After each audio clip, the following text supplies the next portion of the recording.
We all know that the city's hospitality season starts sometime in early to mid-April and extends through to sometime late October, early November. It's at that time that 1/3 to 1/2 of the 10,000 hospitality workers get laid off.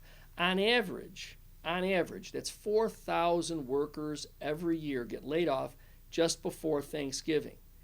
The Events Center will give us the opportunity to have events from November through to the beginning of the tourist season again in April. And what that does is it'll give functionality to our hospitality workers so that they can work across a 12-month year and also expand the city's revenue generation. Because obviously, once you have people in the community over that period of time, sales tax increases, all of those things increase. So Niagara Falls, the waterfall, is not just important to the city of Niagara Falls. I see it as extremely important, as vital to the future of Western New York. I mean, this is a natural wonder that's bringing in almost 10 million people per year, and if you can just better serve those tourists, there is a very, very successful segment of the economy that can be built just on that alone.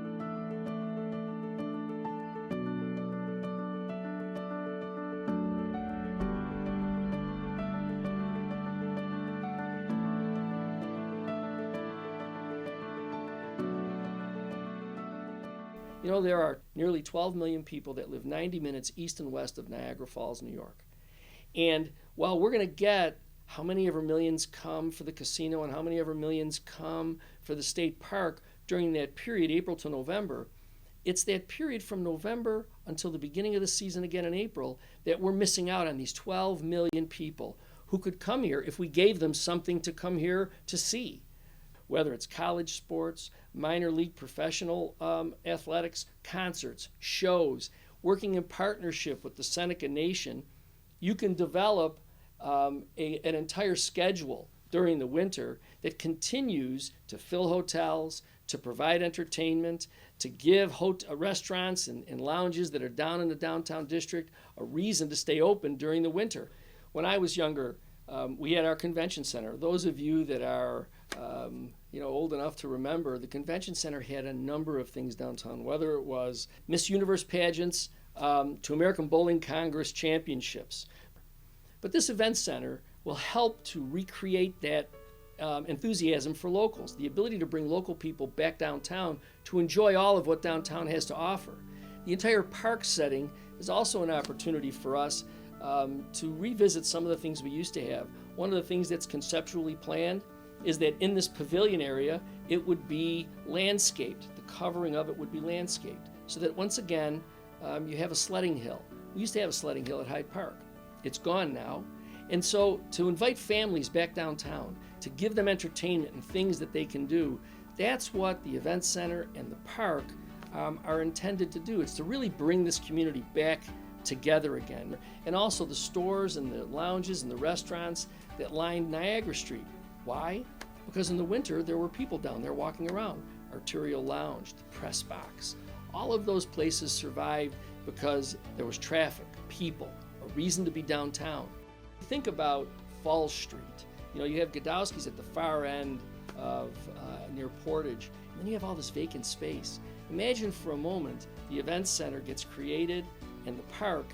You know, Fall Street starts to take on a whole new image. The opportunity is endless there because all of that property is vacant. Whether it becomes a mix of housing and a mix of commercial establishments, that really recreates a Fall Street that's vibrant again.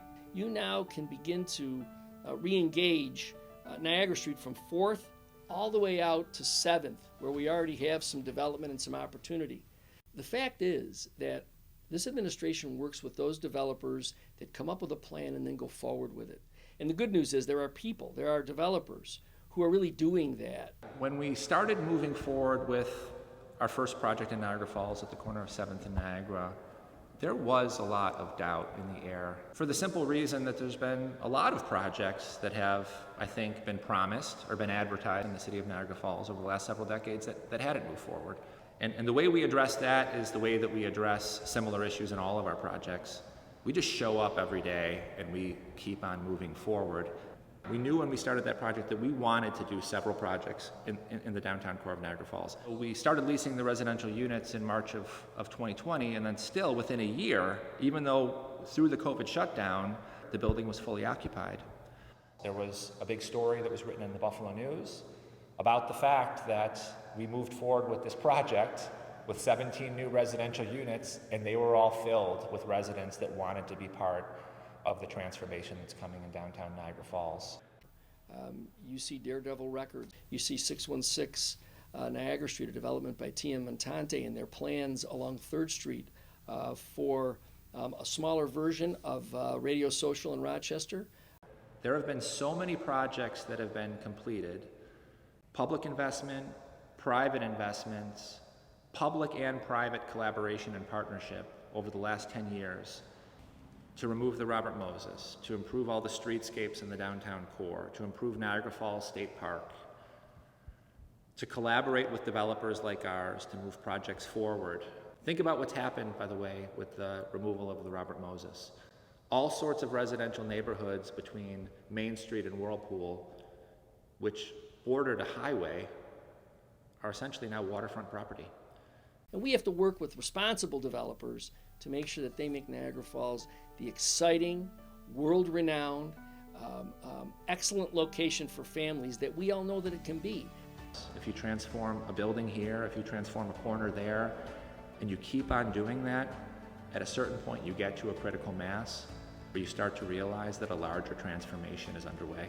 We're looking to do meaningful projects that are going to play a role in this transformation by bringing on new residential and commercial tenants, which are going to activate and make neighborhoods and street corners and pockets of streets more vibrant than they are today.